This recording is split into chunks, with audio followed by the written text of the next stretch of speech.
محبت اللہ سے شروع ہو جائے تو ملاقات کی تڑپ فجر سے شروع ہوتی ہے اور تہجد پر ختم۔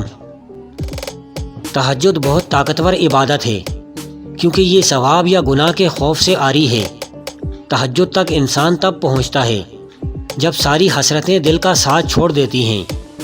پھر انسان یہ نہیں سوچتا کہ اتنا ثواب ملے گا یا اتنا گناہ ملے گا، تب بس انسان یہ سوچتا ہے کہ اللہ ملے گا اور اللہ سے ملاقات ہوگی۔ تم تہجد تک خود نہیں جاتے بلکہ تہجد کو تم تک لایا جاتا ہے۔ تم سجدوں کو نہیں چنتے بلکہ تمہیں سجدوں کے لیے چنا جاتا ہے۔ رات کے تاریک ترین پہر میں جب کوئی شخص اپنے رب کے حضور حاضر ہوتا ہے تو وہ رب اس بندے کے دل میں آنے والی ہر دعا کو قبول کرتا ہے۔ تمہاری ہر ناممکن خواہش تہجد ممکن بنا سکتی ہے۔ ہر تکلیف سے تہجد تمہیں شفا دلا سکتی ہے۔ تم سوچ بھی نہیں سکتے کہ ایک تہجد تمہیں کیا کیا دلوا سکتی ہے۔ تہجد معجزات کا دوسرا نام ہے۔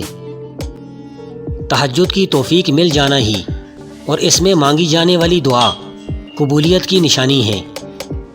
جب اللہ رات کے آخری پہر تمہیں ملاقات کے لیے بلاتا ہے تو وہ تمہیں اپنے در سے خالی ہاتھ نہیں لوٹاتا۔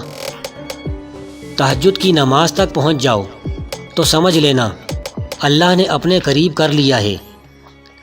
اے میرے اللہ، مجھے ہمیشہ ایسی عزت اور ایسی خوشی سے بچا جو تیری نافرمانی اور تجھے ناراض کرنے سے حاصل ہو۔ آمین۔